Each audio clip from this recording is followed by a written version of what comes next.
If you want to be more effective in your work and in your life, and you'd like to have more confidence that you're meeting your intentions, this is where it begins. Welcome to Do Busy Right, helping you organize your information and manage your attention so that they work for you, not against you. We educate you and encourage you by discussing ways to be more effective, not more exhausted. Let's do busy right. Hi there. I want to talk today about a common source of pain among people on teams. And what I mean is meetings, the common source of pain. You simply can't discuss productivity without addressing meetings. And my goal is to equip you with actionable ways to make meetings more productive. I'll share tactics, discuss the realities of meeting culture, and provide desk-level actions you can implement to improve how meetings function within your organization. So why is this topic valuable to you? Because for many of us, especially if you're a boss or have a boss, you spend a significant amount of your time in meetings. While we all complain about meetings, the reality is that an overall lack of structure and process around the meetings exists in business culture. So as we talk today, I hope to change that. So whether you're a boss with significant control, a self-employed professional with autonomy, or an employee navigating existing structures in your workplace, there's something here for everyone. For employees especially, I want to emphasize that you shouldn't turn this off. There are specific tactics that you can use to exert some control or influence. And this information will be invaluable to you when you become a boss. I'll help you avoid inflicting unproductive meetings on your future staffers, and they'll thank you for it. So let's look at what a productive meeting actually is. So first, we need to understand the core problems, and I alluded to this a minute ago. One of the primary problems is we often don't structure our meetings. Now, plenty of causes for this, but without structuring them, without planning them, without thinking them through, it's really hard for the meeting to work out to be productive. It's like if you were going to give a talk to an audience and you got up there and started rambling on about what your cat had done this morning. It just doesn't work. So some advanced planning and things like that will help us with the structure. Now, the second problem, and this one is a little bit more subtle, we don't tend to have different kinds of meetings for different purposes. In most meeting cultures, we only have different names for the meetings, but the meetings all work more or less the same way. Everybody shuffles into the conference room and brings their laptops or their tablets and sits down, and then often the leader of the meeting is the last one to arrive on account of being the boss, and nobody's going to call him down about it. And the meeting wanders around and starts about 10 minutes late as everybody's chit-chatting and how are you doing? So already the meeting is off to a bad foot. And then we don't have structure. We don't know what we're doing.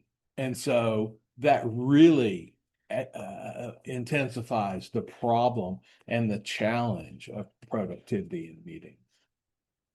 So since we don't have different kinds of meetings, meaning we don't structure the meetings differently, then there's a mismatch between the style of the meeting and the goal of the meeting. And that really harms productivity. So let's talk a little bit about meetings and how they operate in business culture. So thinking about, some meetings have a legitimate purpose, other meetings, not so much. They have a purpose, but it's not clear and it's not really legitimate. So I'll give you a couple of examples. So the first example of a legitimate meeting is a meeting where all the participants in the meeting have something to do within the meeting structure and outside of it. So I'll give you an example, and this will be from the Agile programming methodology, or Scrum. So Scrum includes the idea of a daily stand-up meeting. It's really common, and many believe is the source of the effectiveness of the Scrum and Agile project management philosophies. So in the daily stand-up meeting, the purpose of the meeting, and everybody knows this, the purpose of the meeting is to coordinate action for the day or between now and the next stand-up. So what does this meeting do? How is it laid out? It's very short. Some teams can get it done in 5 minutes. Other teams need 10, or maybe if you're really new, 15. The meeting is really action oriented. And why is it called a stand up? That's a good question. It's a stand up because everybody stands up. The philosophy is that that makes everybody a little bit less comfortable and more likely to wrap up the meeting and move along because they're tired of standing up. The focus of the meeting, the topic of the meeting for each attendee is the questions that follow. Question 1, what did you do yesterday? Question 2, what are you going to do today? Question 3, what do I need to know? What do you need to know to move our group along on this project? So the team asks each individual, what did you do yesterday? What are you going to do today? What do you need to know from other team members? Okay. Now, it's crucial that this doesn't devolve into a status report or a time for everybody to beat their chests over how great their accomplishments were. It's not a time to get praise. It's a time to look forward and not really backwards, unless you're still experiencing a problem from yesterday that you can't resolve. Here's another crucial difference. If something is blocking you from completing the task, you say that thing out loud. A good team will ask each individual, do you have any blockers today? Do you see any blockers? And many times the answer is no. I just need to get the work done. And the work gets done and everything goes great. But sometimes there are blockers, and blockers are things that are outside of the individual's control that tend to slow down or halt progress for some period of time.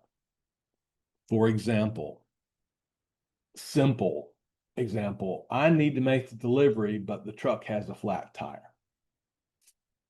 The flat tire would be the blocker. So the team helps remove the block.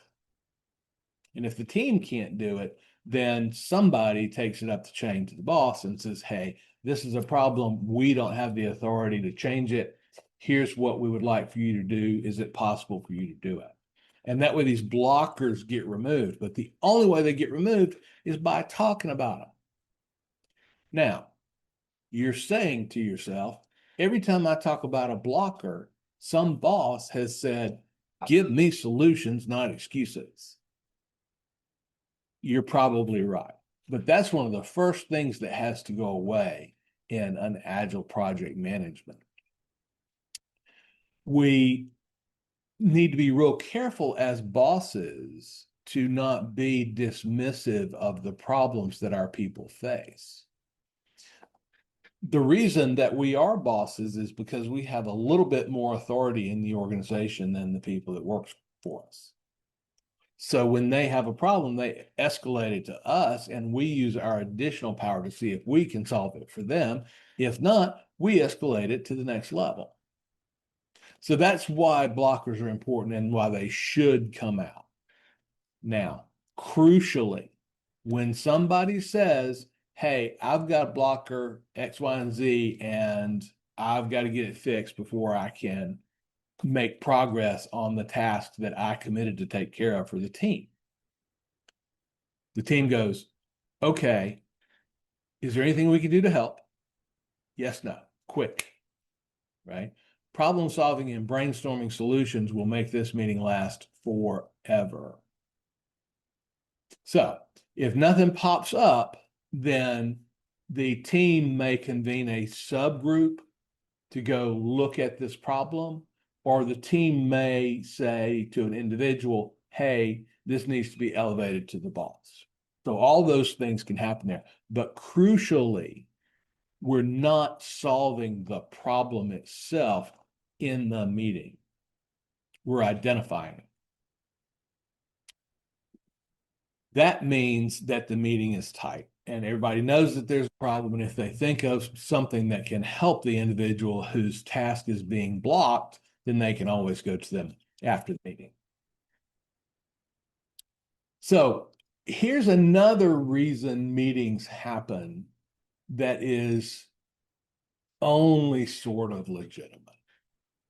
Now, I'm going to skewer some sacred cows here, and I apologize, okay?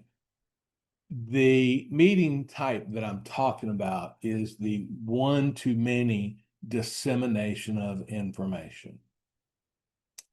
Okay, now this is the one where we all troop into the biggest conference room we can find, and we sit there for 45 minutes listening to somebody tell us something.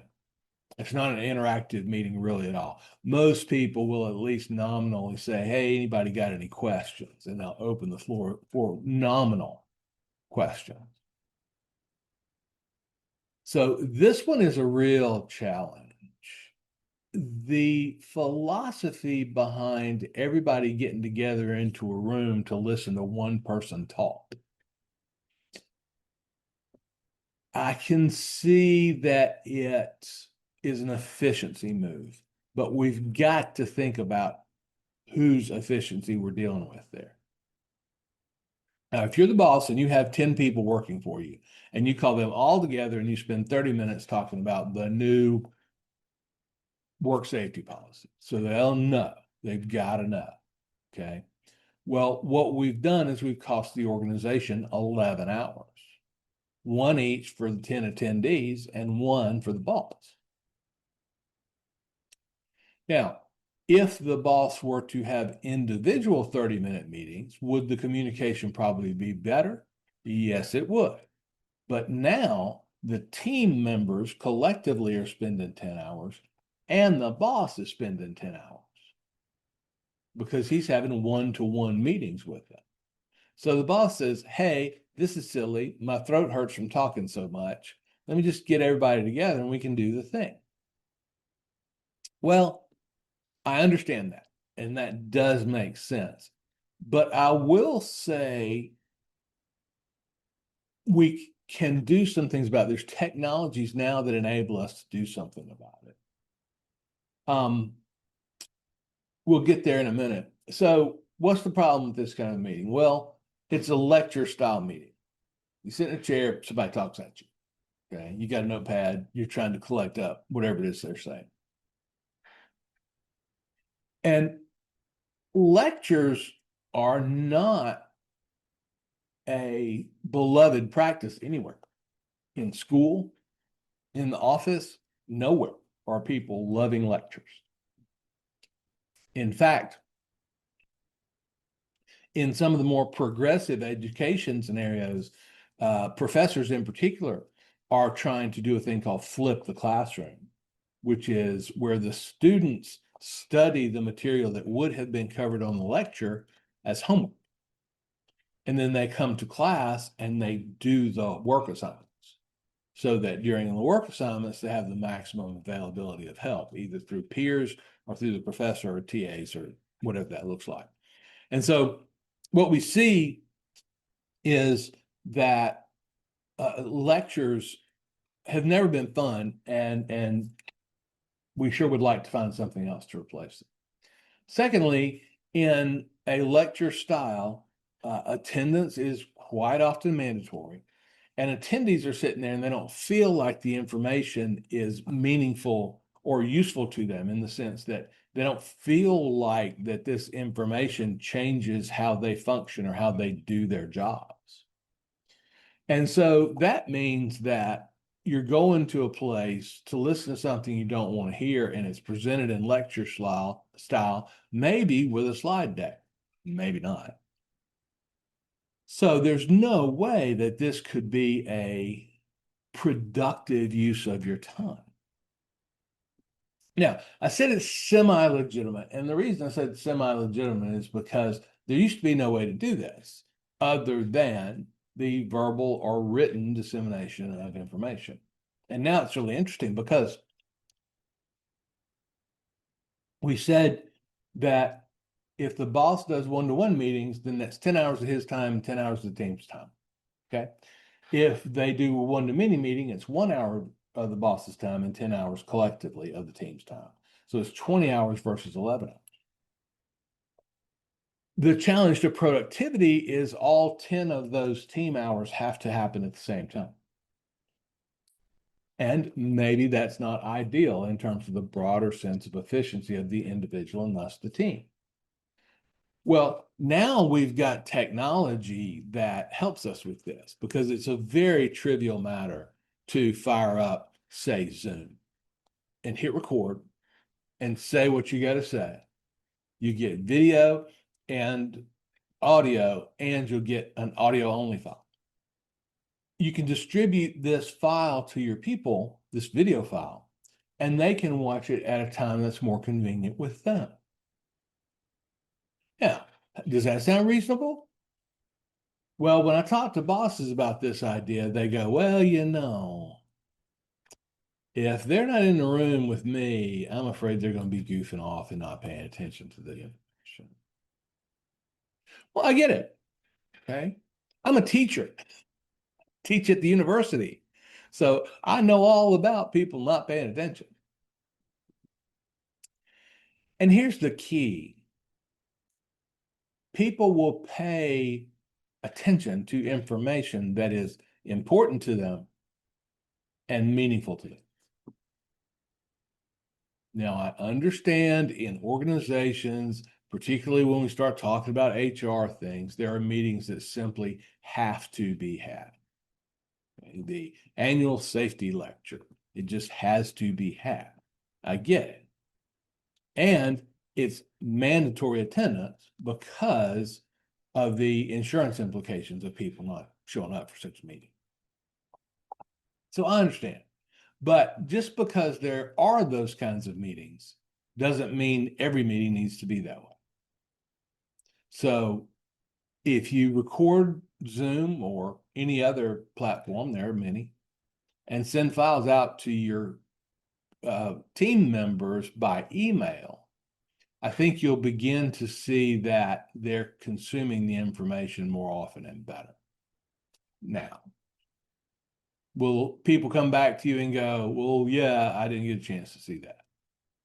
Well, that's an opportunity to set expectations. Okay. Joe comes up to me and says, well, I didn't get a chance to listen to your video that you sent me. I recorded it as a video to try to save you time in meetings. Regardless of how the information gets to you, if it comes from me, you're every bit as responsible for looking at the video or listening to the audio as you were to attend the meeting in person. So we need to get this fixed. So we get out into this thing and we let that responsibility to prove that people heard the message, which I don't know why you have to prove that, because just because I heard it doesn't mean I listened to it. But we can move that over into, okay, maybe I can record something. Now, when you're leading an in-person group meeting, okay, Don't let ego get involved. Don't think you can, do it halfway and it'll be fun. The people won't walk out because if they walk out, you'll fire them. But that doesn't mean that you did a good job running the meeting. I hope that's fair enough for you. So when you're leading these meetings, don't let your ego get involved. Your job is to convey information as effectively as possible, and quite frankly, as briefly as possible. And that often, usually even, requires some planning. So that's two kinds of meetings. Another kind of meeting that tends to happen is brainstorming meeting or group idea suggestions. And that's when we get the team together and we throw out a problem.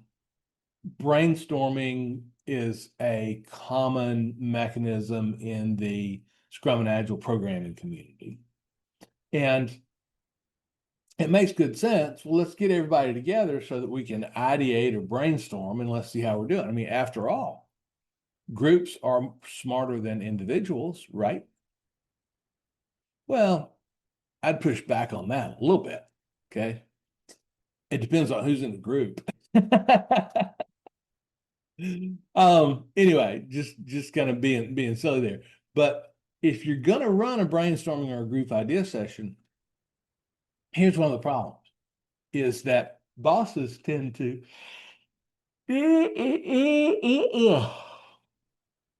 good grief. Here's the problem. Bosses tend to hold meetings whether they're actually seeking input or not. And that's not a great way to go. Bosses want to be seen as democratic. They want to be seen to be open to what the team is doing, what they need. Oh, well, we make decisions collaboratively. We seek consensus. Okay.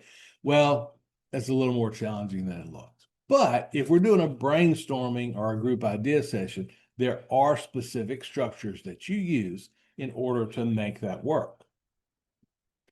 You may not even be aware that brainstorming is a particular and precisely defined technique that was developed by scientists, I think in the late 60s, maybe early 70s. So there's a script for a brainstorming meeting. Have you ever seen that script? It's okay. Most people haven't. So brainstorming or group idea sessions, legitimate if you run it properly and the purpose of the meeting is clear and everybody's being honest with everybody. One of the challenges is some bosses will call a meeting and they'll say, well, I want to achieve consensus here. Okay. Well, consensus is not a trivial issue. Okay. So if you're the boss, you're in this meeting because bosses usually run these meetings, right? Bosses are often there, or somebody with some authority is often there. Okay. So whoever the highest ranking person in the meeting is tends to administrate the meeting. Okay. And so what we want to do when we have this meeting is we want to be clear if we're facing a decision, then we want to be clear about how that decision is going to be made before we bother getting a whole people to spend an hour giving us input. One of the frustrating things about meetings is not that I just had to spend the time. I'm happy to spend the time. The boss says spend the time, I'll spend the time. Okay. The frustrating part is when we do work that then goes unused. Okay. So if we're in these meetings and we sit down and the boss says, hey, I'm going to achieve a consensus here, and we'll go, oh, yeah, okay, and we spend an hour and a half doing it, and it's obvious that we haven't reached consensus. So the boss just says, oh, well, I'll do it for us. Then everybody's wasting it. So the boss is much better off being honest up front and not misleading people. Okay? If you're going to make the decision unilaterally, tell people that. It may even be, well, I want to make the decision unilaterally, but I need people to talk to me about what my options are. Fair enough. Give them a specific assigned role in that meeting. Okay. For example, you three, chosen at random from among the team, present an argument in favor of removing the sidewalks in the parking lot. And you three, randomly chosen, doesn't matter, come up with a counter proposal to keep the sidewalks in the parking lot. Okay. So the two groups come up, they present, they've thought about it, they've considered it from a logical standpoint, they've tried to be convincing with it. And then the boss, team leader, or whoever can really sit back and try to make a more effective decision on that. But the key is to avoid pretending to seek consensus. Now, someone might say, well, no, I'm really seeking consensus. Well, consensus is very difficult to achieve. It's a negotiator's stance, consensus. And we throw it around like we know what it means or how to get there. And we really don't know either one of those two things. We think consensus is when everybody around the table nods their heads. And that's an oversimplification. Okay. A consensus is a very technical state of the mindset of a team. And getting there can be a long time consuming process. So if you're not seeking consensus, don't pretend you are. If it's your call, say it's your call. Save everybody an hour of their lives. Okay. Maybe you need to speak to a couple of key people about this, but save the group time. Okay. So the honesty here is really key. So let's talk about one of the most ineffective meeting types, and you see it everywhere, and that is the weekly status meeting. Okay. This, in my mind, is the least valid reason to have a meeting. Why is that? Well, the weekly status meeting is essentially a group one-to-one with the boss. And when that's true, whoever's talking to the boss and listening directly for the boss's input is an active participant in the meeting. Everybody else around the table, very passive, very passive. And so that one-to-one conversation with the boss is largely a waste of time for everybody else around the table. So these weekly status meetings are essentially group one-to-ones with the boss. Now, before we said that sometimes it's appropriate for some highly paid person to talk to a bunch of not terribly highly paid people at the same time. And this is an argument that comes up when we deal with the status meeting. But really, okay, you're having a group one-to-one with people. The meeting's going to last as long as it needs to gather the information you need to gather from it. Wouldn't it be easy just to assign people roles and let them tell you the information that you're seeking? I think it would be. So again, this is one of those, the weekly status meeting, you probably need to think about, can you get rid of it and replace it with other kinds of meetings, shared documents, internal updates, videos that you share, those kinds of things. Now, if people are not holding themselves accountable to dealing with this information, well, that's a pretty easy process to handle. Hey, Joe, it seems like you did not get the information that I sent out on a recording to a video 3 days ago. No, boss, I didn't. Okay. You are responsible for that. If it's a tendency that you have Joe to lose things or to put things in the wrong place kind of stuff, then let me know and I'll get you some help. Okay. But you should be able to, consume the information that I sent to you. I'm not spamming you. So I hope you pay attention to that, and then we'll be able to move forward a little more smoothly. So now that we've taken Joe apart because he didn't pay attention, you can see training your people to, hey, the boss sent me a video, let me check it out. And oh, by the way, you can probably listen to your boss on 1.5x if you're listening to the recording. You can't listen to your boss at 1.5x while he's standing up in front of the group. Okay, so let's talk about some key tactics for productive meetings. Now, this is primarily for bosses, meeting holders, and to some degree, a facilitator. Okay, so key tactic one, always have an agenda. The agenda is an incredibly important document when it comes to meetings. Okay, and it serves three primary purposes. One is it's a guide that keeps everybody on track during the meeting. We've only got 10 minutes to discuss this. If you wait till 9 minutes and 30 to toss in your wisdom, it's not going to get tossed in. Okay, so let's get active about this. Let's stay on track during the meeting and participate when it's time to participate. The second purpose of an agenda is to help people prepare for the meeting. Okay, prepare for the meeting. You've heard the phrase prepare for the meeting, right? When's the last time you think you prepared for the meeting? It's not a common habit in meeting culture in businesses in the US. So we got to think about it.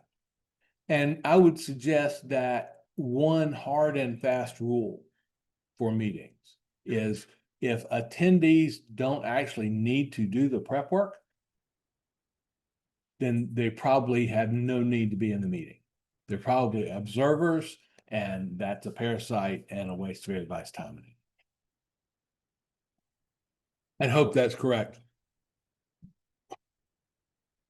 So the third purpose of an agenda, and this is absolutely crucial, is an agenda helps people decide whether or not they need to attend the meeting.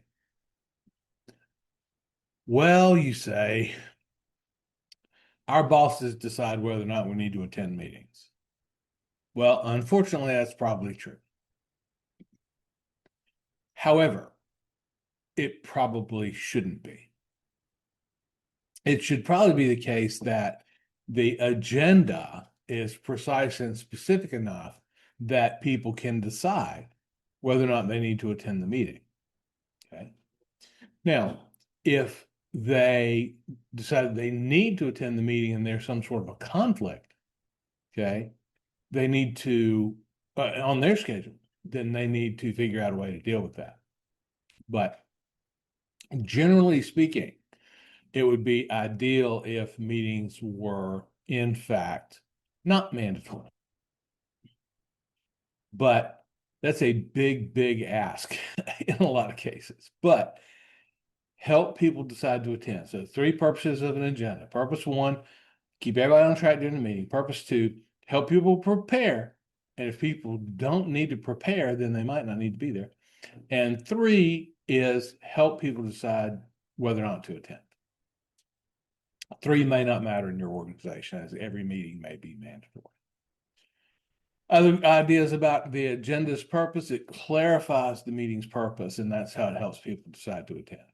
And since it clarifies that purpose, it keeps us all focused during the meeting on what that purpose is and how to achieve it. Okay. Now, the agenda, we need to be careful because we don't want to overload the agenda. Okay. It is much better to have short, focused meetings than to have big meetings that are about 4 different subtopics. Again, we tend to be chasing false economies here. Okay. It is unlikely that everybody that needs to hear about the first topic in the meeting also needs to hear about the third one, and vice versa. But we get everybody in the room and nobody can leave, and so it's really unproductive. Okay, it turns into almost this group one-on-one with the boss idea. Okay, so we got to be really careful about that. It would be much better to have 2 30-minute meetings back to back than an hour-long meeting that's about 2 different things. So an agenda will help us do that, but we got to be careful about overloading the agenda. And one of the reasons to write an agenda, to write down the purpose of the meeting and how the meeting is going to go, is to make sure we're not overloading the meeting, because an overloaded agenda looks overloaded. So we can tell what's going on there. All right. Productive meetings. Okay. A productive meeting should produce shared notes. Okay. The notes should represent what happened in the meeting, who made decisions, what those decisions were, who committed to deliverables, what the dates of those deliverables are, these kinds of ideas. Now, when I say shared notes, I mean these are notes that should be available to everyone at a minimum after the meeting. Now, ideally, these notes are available to everyone and editable by everyone during the meeting. And there are technical reasons for that around whether or not you have a meeting facilitator. So we'll talk about that first and we'll get back. So if you have a shared document and it's up on a common screen, okay, then everybody can contribute. And when I hear something that's meaningful to me, I can kick it into the meeting notes. Or if I make a commitment to do a delivery, I can put it in the meeting notes. Okay. So that way we can all see it as it happens. We can all help each other. And then the shared notes then puts the focus of the meeting on action items or takeaways rather than just on attendance. So at the end of the meeting, we might go around and we might say, okay, well, what takeaways did we have? What commitments did we make? And are they all represented here on this shared list? Okay. And that's a great way to make sure everybody's on the same page.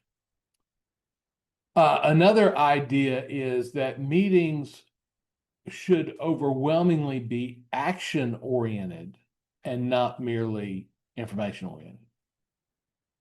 The majority of the people in the meeting should take an action item away from the meeting. The corollary to that is if attendees are not taking action items consistently over multiple instances of the meeting, then we need to question why they're there. If they're not taking action items, they're not committing, then why are they at the meeting?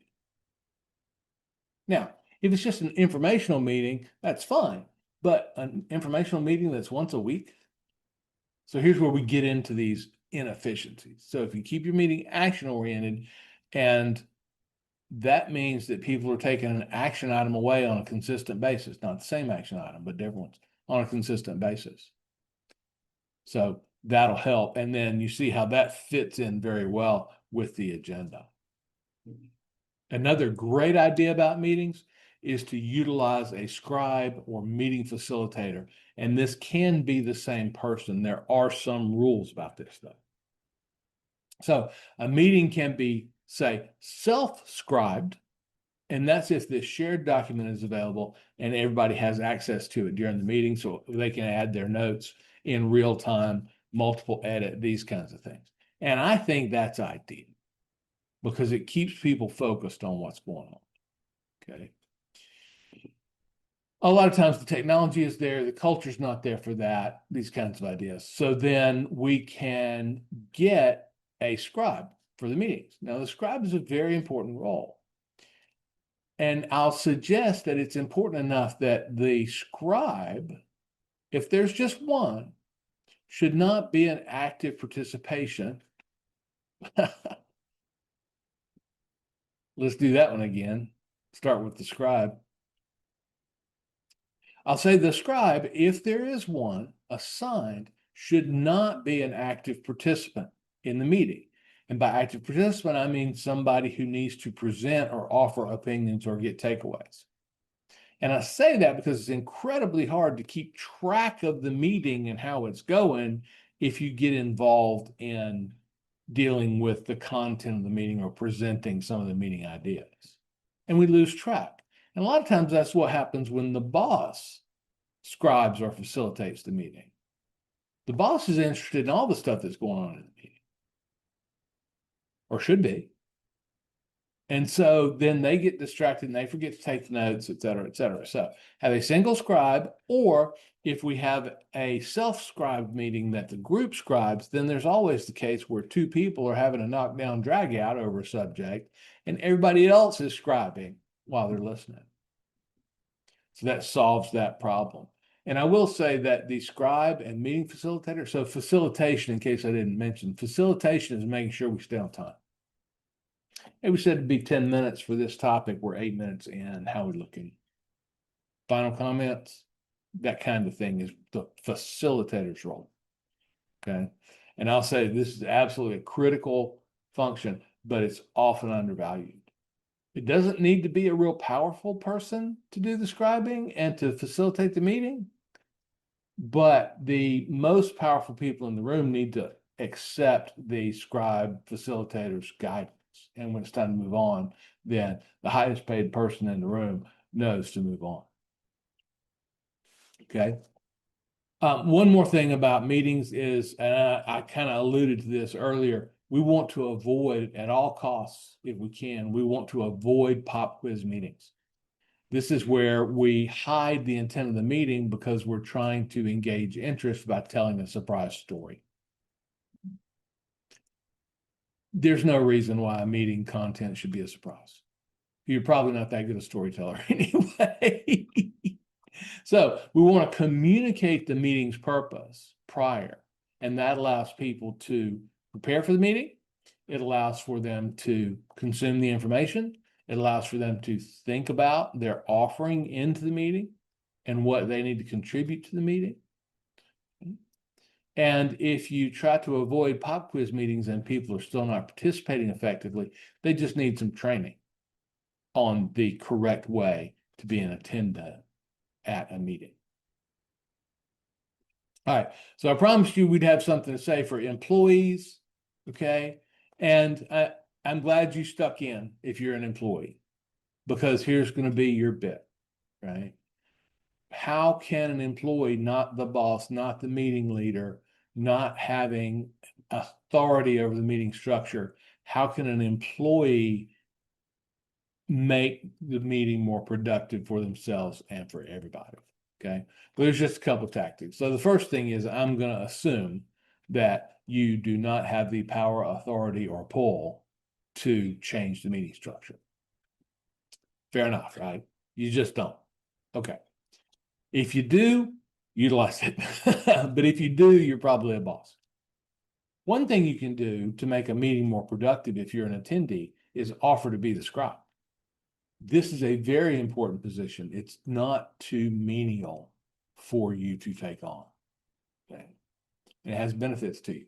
It allows you to learn about the organization and your teammates and the meeting structures that we use. It allows you to understand. Okay. Be the scribe. Have an idea of what's going on in people's life. If you're really junior and somebody has a takeaway on a meeting, you might want to chase them down the hall and say, hey, is there some way I could help you with that? Some way I could help you deliver on that takeaway from the meeting? So that's very helpful, and everybody enjoys that kind of help. When you're offering to be the scribe, go ahead and explain to the meeting holder or the meeting leader the value of the role, and then they'll let you do it. Okay. Now, this is particularly a good role if you find yourself in a meeting with lots of senior people. Then you'll get lots of visibility by doing this role and doing it well. Another thing you can do is you can offer to help the meeting holder, the meeting leader, prep the agenda. And this is cool because you demonstrate upward leadership by helping your boss structure meetings. Okay. Also, you build a relationship with the boss and you hear and understand more about the underlying function of the organization, which is very valuable for all of us who are employees. Now, I put this in the employee section, but this is for everybody. Okay. You have a responsibility. The responsibility is to stay focused and be present during the meeting. Do not multitask during the meeting. Well, it's boring, you say. Well, it's not valuable to me, you say. Well, part of that reason is because everybody multitasks in the meeting. So if you're going to bring your computer to my meeting and multitask anyway, I'm not all that interested in whether I give you a good presentation because you're ignoring me. You understand? And so it's a self-perpetuating cycle. So do not multitask during the meeting. Be respectful. Okay. Well, I'm not sure I can do that. Well, you'll learn. Okay. Learning and comprehending information is an active process. We have to engage with the material mentally. We can't just sit there and let it go into our ears and expect that we'll deal effectively with the information presented. So we've got to do that in order to make sense of the information in the meeting. The second thing you can do on this front is to use the meeting as an opportunity to train your focus and discipline. I used to joke with junior people that a sure sign of success in an organization is your ability to withstand boredom in a 2-hour meeting and really stay focused and stay participating, even when the meeting didn't seem to be terribly valuable. Okay. So that's an opportunity. Train your focus, learn to harness your attention and keep it where it needs to be. So if you're attending the meeting, your goal is to understand the information, okay, or give your opinion, or help the boss by doing something that supports the work that the boss is doing. Okay. Now, finally, as an employee, what can you do? You can suggest resources to your boss. Now, I kind of alluded to this a minute ago. You may not have the authority or the relationship with the boss to suggest resources, but you might can. And if you go in with the right attitude, then most bosses will be at least open to hearing from you that you have resources for that. One of the primary sources on good meetings is Patrick Lencioni, and he wrote 2 books primarily that are about meetings. One is Death by Meeting, 2 is The Advantage. And so it might be an opportunity for you to collect up those books and have a look at them and read them and understand the material that's in there. Lencioni is brilliant.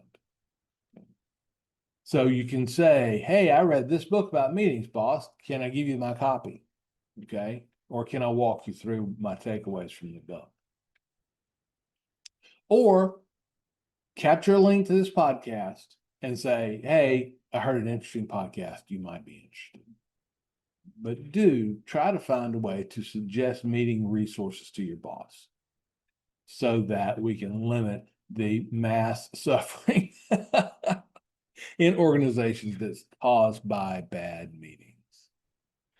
All right, so we'll wrap up. Now, if this is something that you're really interested in, I've got a lot to say here. I believe in human flourishing. That's why I coach in productivity. If meetings are a problem in your organization, love to talk to you about it. I'm not hard to find, Larry at dobusyright.com, or reach out to me on LinkedIn.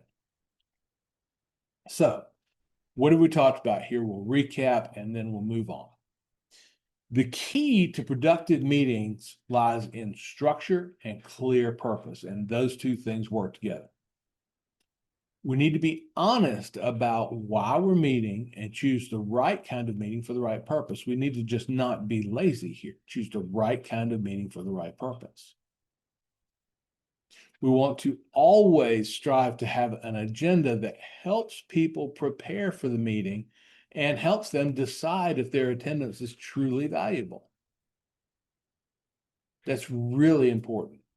And a very, very mature organization says, hey, meetings are not always mandatory. We want to keep meetings action-oriented rather than just dissemination of information. That means participants take away clear to-dos, and we, as a group of people in the meeting, want to document those actions and those takeaways in shared notes. And the final thought is to leverage technology for information dissemination where appropriate. So if you're a boss and you have lots of one-to-many meetings, think about learning how to record your thoughts on a meeting, attach them to an email, and send them out to your people. You're not really saving anybody time, but they can listen to it when it's more convenient to them rather than having to drop what they're doing and come to your meeting. Finally, always avoid multitasking during meetings. This will help you maximize your own engagement and contribute positively to the collective focus of the group. So my hope here is that bosses will be open to fundamentally rethinking their meeting culture and structure, and that they'll recognize the significant impact their meeting culture and structure has on productivity. For those of you who are employees, remember that you have opportunities to influence and lead upward in the organization. So by understanding these principles and applying these tactics, you can be part of the solution, contributing to a more effective and less frustrating meeting experience and culture for everybody in your organization. Let's work together to make every meeting count. And that's what I call doing busy right. I'll leave it there for now. This is Larry Tribble, Ph.D. Thanks for taking some time to improve your task and information management on the Do Busy Right podcast. The show is dedicated to helping you think about how to get better at working. And we do this by improving your attention and your focus. I believe that your work is not just about your job, but about all the tasks that you do to turn yourself, your environment, and your relationships into what you want them to be.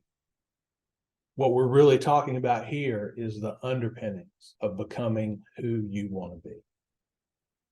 The primary way I help people is through coaching the Attention Compass process.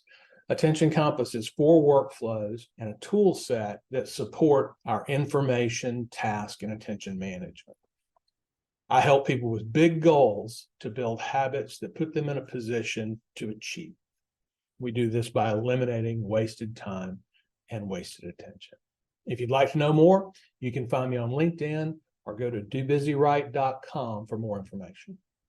Have a good week, more effective and less exhausted. Do busy right.